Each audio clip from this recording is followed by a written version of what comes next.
다 같이 사도신경으로 신앙을 고백하시겠습니다. 전능하사 천지를 만드신 하나님 아버지를 내가 믿사오며 그 외아들 우리 주 예수 그리스도를 믿사오니 이는 성령으로 잉태하사 동정녀 마리에게 나시고 본디오 빌라도에게 고난을 받으사 십자가에 못 박혀 죽으시고 장사한 지 사흘 만에 죽은 자 가운데서 다시 살아나시며 하늘에 오르사 전능하신 하나님 우편에 앉아 계시다가 저희로서 산자와 죽은 자를 심판하러 오시리라. 성령을 믿사오며 거룩한 공회와 성도가 서로 교통하는 것과 죄를 사하여 주시는 것과 몸이 다시 사는 것과 영원히 사는 것을 믿사옵나이다. 아멘. 찬송가 84장입니다.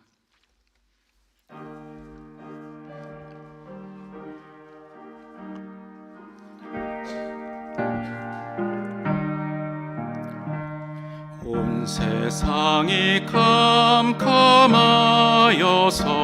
참 빛이 없었더니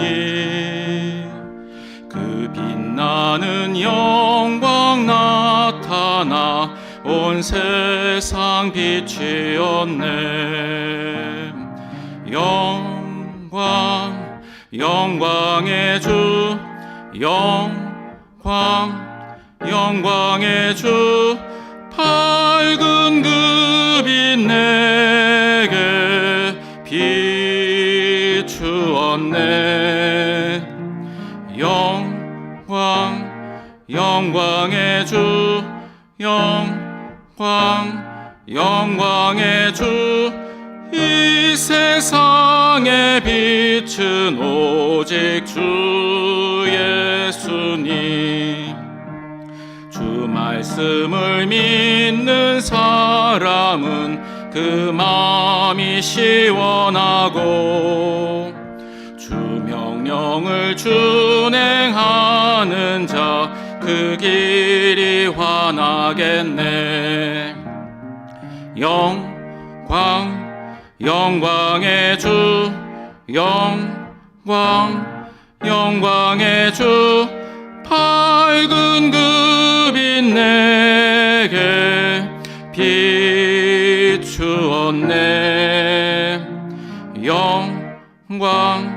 영광의 주 영광의 주 이 세상의 빛은 오직 주 예수님. 죄 가운데 사는 사람은 그 눈이 어두워도 그 죄악을 씻는 날에는 그 눈이 밝아지네. 영광의 주 영광의 주 밝은 빛이 내게 비추었네. 영광의 주 영광의 주 이 세상의 빛은 오직 주 예수님. 아멘. 오늘의 본문은 시편 1장입니다. 시편 1편 1절에서 6절까지입니다. 다 같이 합독하시겠습니다. 복 있는 사람은 악인의 꾀를 따르지 아니하며 죄인의 길에 서지 아니하며 오만한 자의 자리에 앉지 아니하며 오로지 주님의 율법을 즐거워하며 밤낮으로 율법을 묵상하는 사람이다. 그는 시냇가에 심은 나무가 철 따라 열매를 맺으며 그 잎이 시들지 아니함 같으니 하는 일마다 잘 될 것이다. 그러나 악인은 그렇지 않으니 한낮 바람에 흩날리는 쭉정이와 같다. 그러므로 악인은 심판을 받을 때에 몸을 가누지 못하며 죄인은 의인의 모임에 참여하지 못한다. 그렇다. 의인의 길은 주님께서 인정하시지만 악인의 길은 망할 것이다. 아멘.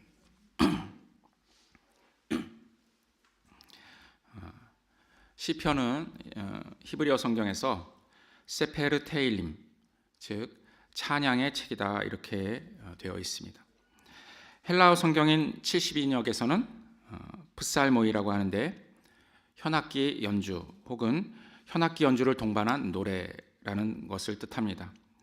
성스러운 노래 혹은 시라는 뜻도 가지고 있습니다. 시편은 총 150편인데 그중 다윗이 75편가량을 지었고 솔로몬이 3편, 그리고 고라의 자손이 11편, 아삽이 12편, 헤만이 1편, 에단이 1편, 그리고 모세가 1편을 지었습니다. 그리고 나머지 46편은 저자를 알 수 없는데 이 익명의 작품 중에 몇몇은 신약성경에서 다윗의 글이다 이렇게 인정하고 있습니다. 시편은 복 있는 사람에 대한 노래로 시작합니다. 영어 성경에서는 Blessed is the man 이렇게 바로 직역을 하자면 축복받은 바로 그 사람 이렇게 말할 수 있겠습니다. 이렇게 다 아시듯이 이제 is가 들어갔다는 것은 이제 단수를 뜻합니다. 그리고 정관사 더를 썼습니다. 정관사 더를 썼다는 것은 이제 어떤 누군가를 가리키는 것이 아니라 바로 그 한 사람 그것을 가리키고 있습니다. 이 복 있는 사람이 누굴까요? 한 사람이니까 여럿을 생각할 필요가 없겠죠. 바로 예수님입니다. 이 시편의 주인공이 예수님이라는 것을 나타내는 말이 바로 복 있는 사람인 것입니다. 히브리어 성경에서도 마찬가지로 쓰였습니다. 이 사람이라는 것은 복 있는 사람의 사람은 단수의 남성을 뜻하는 히브리어 이슈입니다. 그런데 이 복 있는 사람 할 때 이 복은 또 복수형입니다. 아슈레이라고 해가지고 이게 여러 가지의 복을 말합니다. 복은 한 가지가 아니라 여러 가지 형태로 주어진다는 것입니다. 사서삼경의 하나인 서경에는 오복에 대한 이야기가 있습니다. 첫째는 이제 장수입니다. 주어진 천수를 누리는 그러한 복입니다. 두 번째는 부유함입니다. 그래서 살아가는데 불편하지 않을 만큼의 풍요로움을 말합니다. 셋째는 강령입니다. 몸과 마음이 건강하고 깨끗한 상태에서 편안하게 사는 것을 말합니다.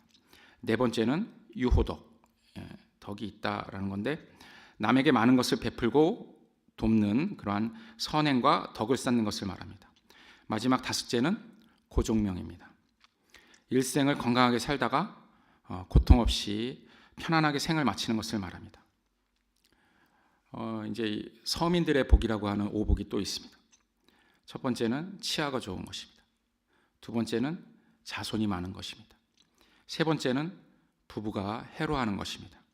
네 번째는 손님을 대접할 만큼의 재산이 있는 것입니다. 다섯 번째는 명당에 묻히는 것이다 이렇게 얘기합니다. 이처럼 사람이 살아가는 데에는 여러 가지의 복이 필요하다고 느낍니다. 그만큼 사람들은 결핍되어 있다고 이렇게 결핍이 되어 있습니다. 그렇게 느끼는 것입니다. 에베소서 1장 3절을 보면 찬송하리로다 하나님 곧 우리 주 예수 그리스도의 아버지께서 그리스도 안에서 하늘에 속한 모든 신령한 복을 우리에게 주시되 이렇게 말하고 있습니다. 예수님은 하늘의 모든 신령한 복을 가지신 분입니다. 그 안에서 우리는 우리에게 필요한 모든 필요를 채움받는 것입니다. 아멘. 이 복 있는 사람은 악인의 꾀를 따르지 않는다 할 때 이 악인은 히브리어에서 법정에서 유죄 판결을 받은 자를 말합니다. 우리 세번역에서는 악인이라고 나와 있는데 개정개역에서는 악인들, 죄인들, 오만한 자들 이렇게 복수로 쓰여 있습니다. 사실 히브리어에서 복수로 이렇게 쓰여 있습니다. 그 복수로 쓰였다는 것은 이들이 어떤 세력을 갖고 있다 이렇게 볼 수 있습니다. 이 법정에서 유죄 판결을 받은 자들은 하나님의 법 앞에서 죄인이라고 입증된 것입니다. 성경에서 누가 입증되었나요? 가장 먼저 입증된 사람은 창세기 3장 14절에 나오는 뱀입니다. 하나님께서 뱀에게 이렇게 말씀하십니다. 내가 이렇게 하였으니, 내가 이렇게 하였다 라고 얘기하시는 거죠. 내가 모든 가축과 들의 모든 짐승보다 더욱 저주를 받아 배로 다니고 살아있는 동안 흙을 먹을지니라. 하나님께 정죄를 받습니다. 바로 옛뱀, 마귀, 사탄입니다. 이 악인들은 꾀를 내어서 사람들로 하여금 하나님을 따르지 않고 자신들을 따르게 그렇게 합니다. 그러나 예수님께서는 광야의 시험에서 자신에게 절하라는 그러한 사탄의 그 유혹을 물리치심으로 말미암아 악인의 꾀를 따르지 않는 것을 우리에게 보여주셨습니다. 이 죄인이라는 것은 이제 히브리어로 하타임이라고 얘기합니다. 이것은 표적이 빗나가거나 길을 잃어버렸다, 그러한 의미의 하타라는 말에서 파생한 것입니다. 즉 하타임 하면 길을 잃어버린 자다, 이렇게 말할 수 있습니다. 하나님의 길을 잃어버린 자들은 자신들의 길을 갈 수밖에 없습니다. 즉 사망의 길을 갈 수밖에 없습니다. 그러므로 죄인들의 길에 서지 아니한다는 말은 하나님의 길, 즉 길이요 진리요 생명이신 예수님의 인도하심을 받는다, 그러한 말이 됩니다. 오만한 자는 히브리어로 레침이라고 합니다. 근데 이 레침은 조롱하다, 비웃다는 뜻의 루츠라는 동사에서 파생된 명사입니다. 그래서 직역을 하면 조롱하는 자, 이러한 뜻이 됩니다. 예수님은 십자가에서 달리실 때 조롱하는 자들에게 조롱을 받으셨습니다. 그 조롱을 받으심으로 그 앉은 자리를 달리하셨습니다. 시편 2장 4절을 한번 함께 보겠습니다. 2장 4절입니다. 같이 읽어볼까요? 하늘 보좌에 앉으신 이가 웃으신다. 내 주님께서 그들을 비웃으신다.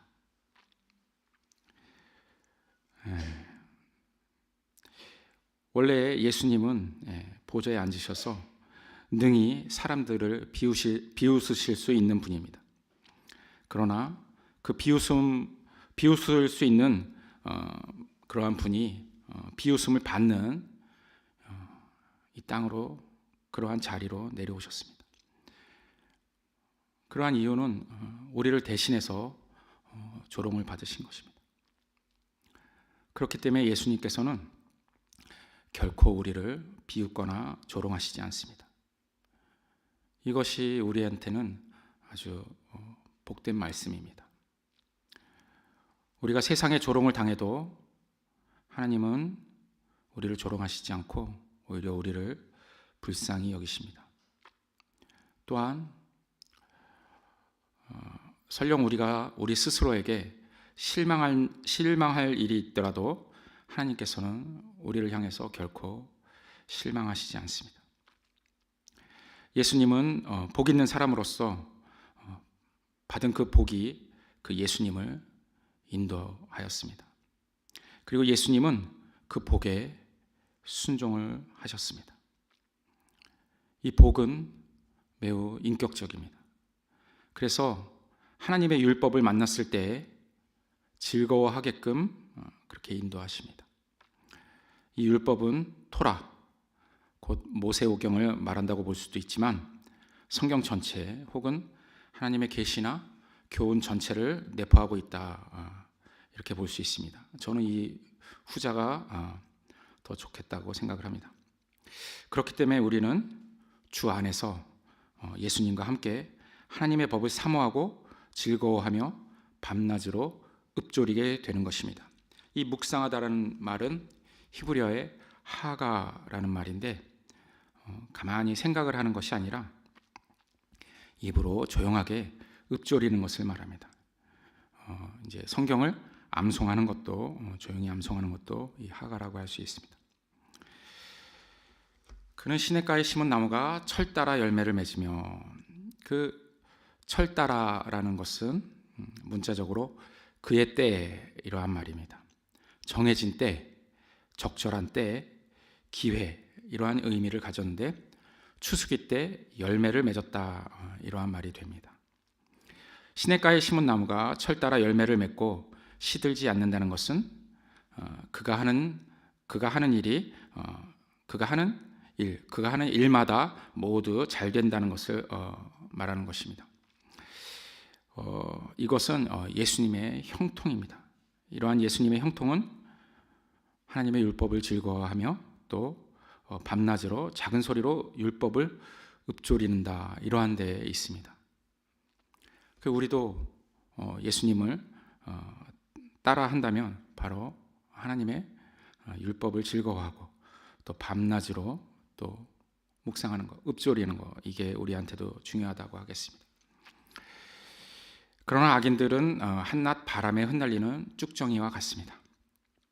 이 말씀은 알곡을 골라내려고 이렇게 키질을 하면 쭉정이들은 날려가고 그 다음에 알곡들은 이렇게 모이는 그러한 장면 같습니다. 이러하면 이 키질이 바로 심판이 된다라고 할 수 있습니다. 여기서 심판은 미슈파트라는 이제 히브리어인데 공의라는 뜻을 가지고 있습니다. 심판을 받을 때 견디지 못한다 또는 몸을 가누지 못한다, 이러한 말은 이제 히브리어로 쿰이라는 건데 이 쿰은 서다, 일어서다, 이러한 뜻을 가지고 있습니다. 우리가 달리다굼 할 때 바로 그 탈리타 쿰, 그 쿰을 얘기합니다. 이것을 이제 직역을 하면 악인은 공의 가운데 서지 못할 것이다, 이러한 말이 됩니다. 히브리서 1장 8절을 보면 예수님은 왕권을 가지고 계신데 그 왕권은 이제 그가 들고 계신 왕홀로 표현이 됩니다. 예수님의 왕홀은 공의의 홀, 공평의 홀입니다. 즉 예수님은 공의로 나라를 다스리십니다. 예수님은 십자가에서 모든 인류를 주님께로 이끄셨습니다. 요한복음 12장에 나오는 말씀입니다. 그러나 악인들, 죄인들, 오만한 자들은 예수님의 십자가를 믿고 인정하지 않았습니다. 믿지 않는 것이죠. 그러므로 악인들, 곧 하나님으로부터 유죄 판결을 받은 자들은 예수님의 나라에 설 수 없습니다. 의인들의 모임은 거룩한 장소에 있는 자들입니다.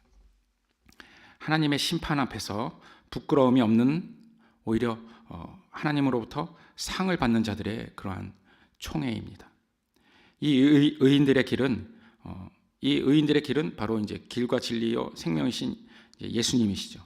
그리고 예수님이 가신 그 십자가의 그 길을 말합니다. 즉 이 십자가의 길은 하나님께서 계획하신 길입니다. 그리고 하나님께서 잘 아시는 길입니다. 그러나 악인들의 길은 하나님께서 인정하지 않으십니다. 난 몰라, 이렇게 모른다고 말씀하십니다. 즉 하나님의 계획이 없는 그러한 길입니다. 그래서 그 길의 마지막은 망할 수밖에 없습니다. 이 망한다는 말은 히브리어로 아바드라는 말인데 소멸한다라는 뜻을 가지고 있습니다. 즉 쭉정이는 결국 불에 소멸되고야 마는 것입니다. 이 이야기는 어디서 많이 들어본 것이죠. 마태복음 3장 12절부터 나와져 있는 그 알곡과 쭉정이의 비유가 이와 같습니다. 근데 이 비유는 그들의 말의 무게에 대한 그 비유라고 저는 생각을 합니다. 왜냐하면 이 축복한다는 단어 바라크라는 말은 기본적으로 유익한 능력을 부여한다, 이러한 뜻을 가지고 있습니다. 그래서 구약 성경에서 축복한다라는 말은 성공과 번영, 그리고 생산, 장수 등을 위한 능력을 부여한다, 이러한 뜻이 됩니다. 부여하는 과정과 그 다음에 부여받은 상태, 이 둘을 다 이렇게 말합니다. 곧 복이 있는 사람, 곧 그 축복을 하면은 그 축복 받은 사람은 복이 있는 사람이 되게끔 이렇게 하는 것입니다. 이 알곡은 자신과 다른 사람들을 위해서 축복을 하는 사람들입니다.